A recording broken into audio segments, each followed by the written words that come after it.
We just left, for example, a classified briefing with Senator or now Secretary Rubio and Secretary Edith and the chairman of the Joint Chiefs about what's going on with the Narot terrorists off the coast of Venezuela.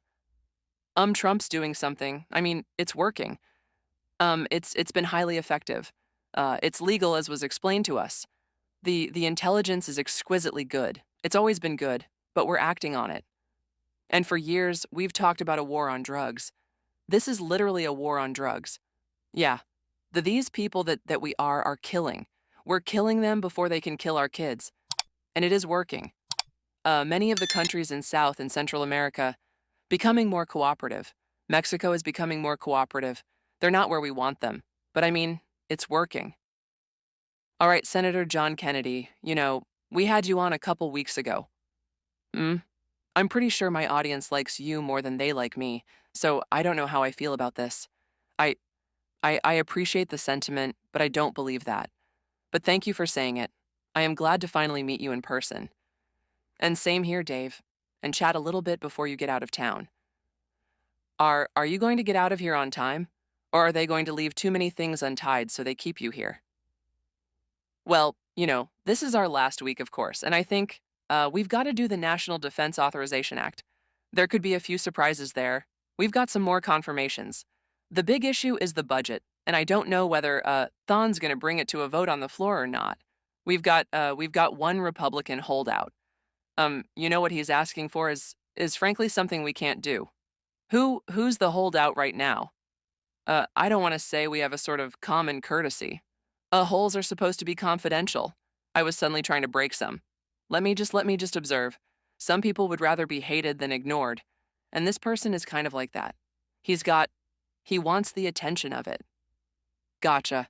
So, what you've been through this rodeo before. So, what's it like in this week where you're coming up on a deadline? Everyone wants to get out. You've got to finish work. I mean, is half of it just people just are like, all right, just sign something so we can get the hell out of here?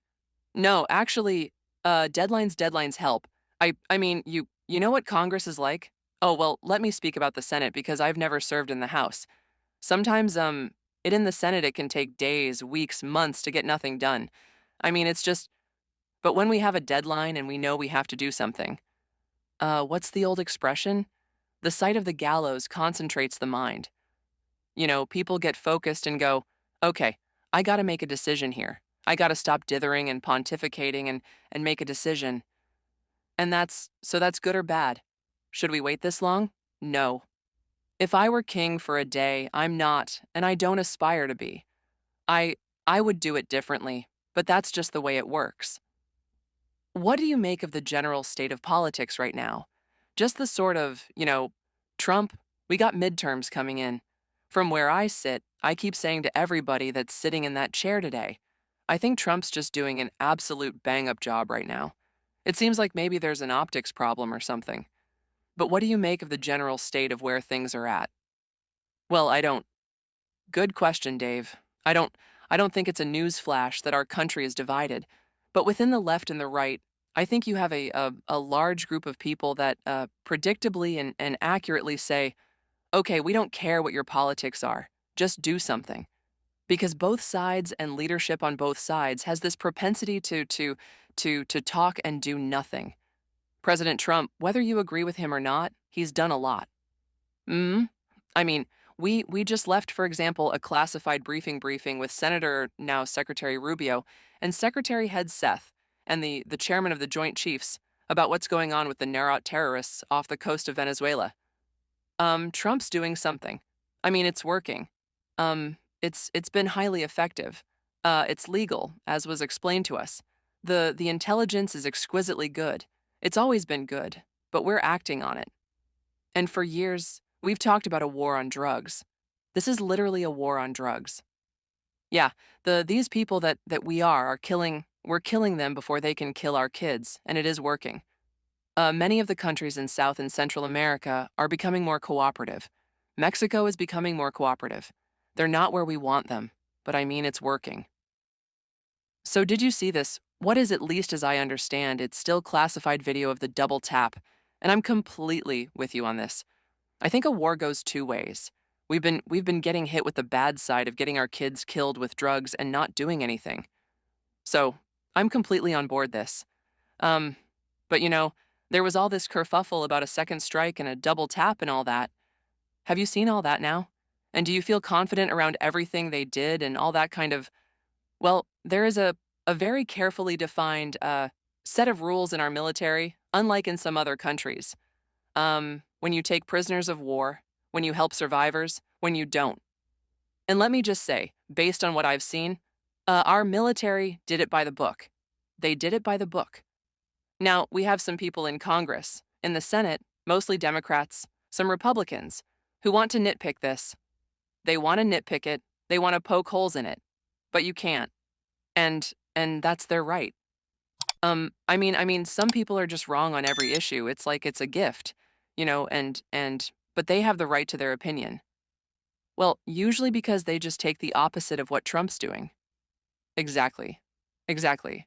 But it's been very effective. And I think most Americans say, okay, well, finally somebody's doing something. What do you think the Republicans have to do so that the midterms either don't go as poorly as most people are predicting or go well?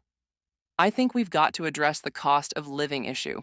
Listen, elections have won or lost on the things that people when moms and dads lie down to sleep at night and can't. What are they worrying about? Elections are won and lost on which side addresses those issues.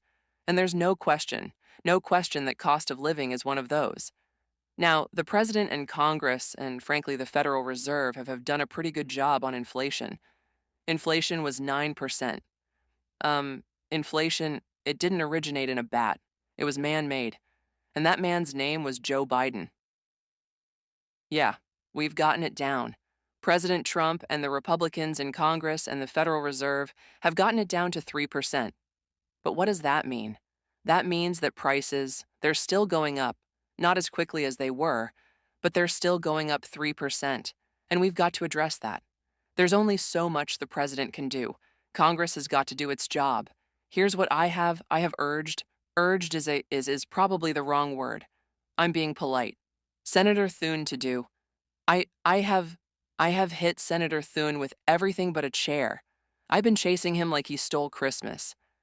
I said, "Look, Senator Thune, bring another reconciliation bill to deal with cost of living. We don't have to have any Democratic votes.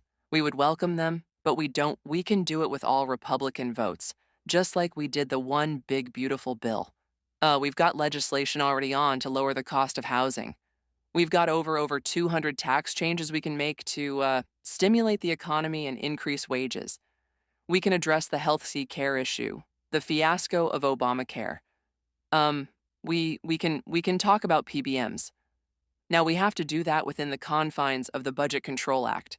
I don't want to get us off in the weeds, and some people say, well, a Budget Control Act won't let us do that. Maybe, maybe not. It depends on the parliamentarians' ruling.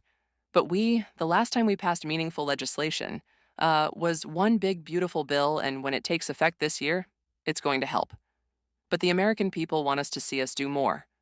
And for the life of me, I just don't.